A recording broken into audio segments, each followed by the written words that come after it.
Sega.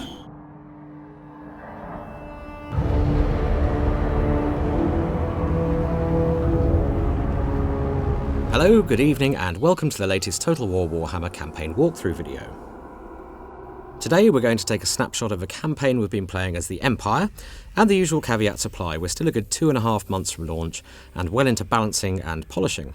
So you may see some placeholder bits and bobs, and many of the values on show may well change as we nudge everything into place.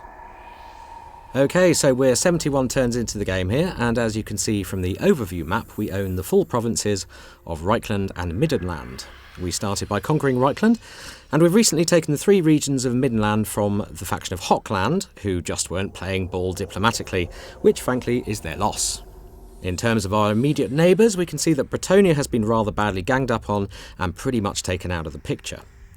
The vampire faction of Mousillon has emerged the strongest here, while Bordelot is very much in the game still, as are our dwarfen chums of Carrack-Norn. Wissenland rules to the east, and beyond them the vampire factions who are breaking out of the Sylvanian provinces towards us. Looking at the diplomatic status overlay, we're feeling relatively secure at the moment. All factions marked blue are our allies, testament to some good treaty making on our part early on. Just north you can see the Skulltakers, a roving tribe of savage orcs who tore into our territory some turns earlier, but we managed to send them packing. So with friends around us, but vampire enemies in the mix too, there's all to play for. Guarding our northernmost point of expansion and providing much-needed public order to the newly conquered and therefore unstable province of Middenland is Emperor Karl Franz himself. He's got a fairly well-balanced low to mid-tier army with him, composed of great swords, swordsmen, crossbowmen, Reichsguard and mounted pistoliers. Karl himself is currently equipped with the Sword of Swift Slaying, a charmed shield and an obsidian lodestone, which offers him some magic resistance on the battlefield. Skills-wise, we've been focusing largely on improving his combat abilities, making him an all-round better warrior, and we've unlocked his early mounts. So let's upgrade his Pegasus for a tasty buff to its charge bonus. Otherwise, the only other skill we've given him is in his campaign tree, which helps his army to march further on the campaign map each turn. We've yet to tackle his quest chains and earn his epic gear, but we'll definitely be making time for those soon, as the buffs on them, as you can see, are pretty major. Now, each race has its own set of campaign mechanics, and something that's unique to the Empire is its offices, which we can see here on the offices panel. Lords and Legendary Lords are the only character types who can be assigned to these roles, and the only character who can be promoted to the office of Emperor is, of course, Karl Franz, for fairly obvious reasons. Other lords can be assigned when they reach the level requirements as well, so let's assign Felix von Rauken to the office of Treasurer. Now this is going to boost trade income faction-wide for us, and any infrastructure income in any friendly region he's inhabiting. There's a number of other panels we can check up here, but we're going to look at the Forces tab and find Felix in our list of characters.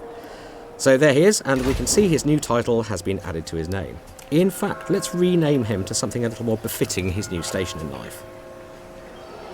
Yes, I think that should do it. You can rename all your characters except your Legendary Lords, of course. Okay, let's head back over towards Altdorf, and we're going to have a look at the Empire Tech Tree in a bit more detail. So techs in the Empire Tech Tree are unlocked as you build specific buildings. So once you've built a rally field, for example, it offers buffs to our core infantry, as does the barracks. The blacksmith improves weapon and armour upgrades for various units, so let's go ahead and crack on with researching improved light cav armour. Now, Altdorf is your starting city as the Empire and the provincial capital, but it's the only city that you do start with. And to be honest, your first turns are probably going to be spent building up your forces and looking to expand and capture the entirety of Reichland. I think we had all these settlements under control by around turn 20, and much of our focus since then has been on improving our infrastructure to unlock better units and boost our income. Here in the building browser for Altdorf you can see what we've built and of course what we're driving towards in terms of recruitment. Income is derived from our capital city, various cash generating buildings in outer settlements, plus any exploitable resources in the region. We've got some clay pits in Altdorf here, for example, so that's contributing towards our trade tariffs. And if we examine Grunberg here, we can see that certain chains are limited by the maximum size of the settlement. And with pastures in this region, we can use cattle to bring some good growth and replenishment benefits to the province. Standing resolute outside Altdorf is our second legendary lord, Balthazar Gelt, who is currently being harassed by a Chaos Hero character, the rather aptly named Fator Death Metal. No, not for We only you. recently recruited I am Balthazar to our sealed campaign, by so you. he's pretty low level still, but we can see from his skill tree that he's very much magically focused. And the more lore knowledgeable amongst you may recognise Balthazar's epic gear in his quest chains here. Now, obviously we want to get him casting spells in battle, so we're going to unlock the spells Searing Doom and Gehenna's Golden Hounds, both of which are offensive spells. Now, we're going to stick Balthazar in Altdorf for now, where he'll contribute to public order for a while. Very well, I'll move. A quick glance over at our neighbours here reveals the influence of vampiric mousillon. Corruption is spreading and twisting the foliage into something more vamp-friendly. Now, as we saw on the overview map, we have some vamps to our east too.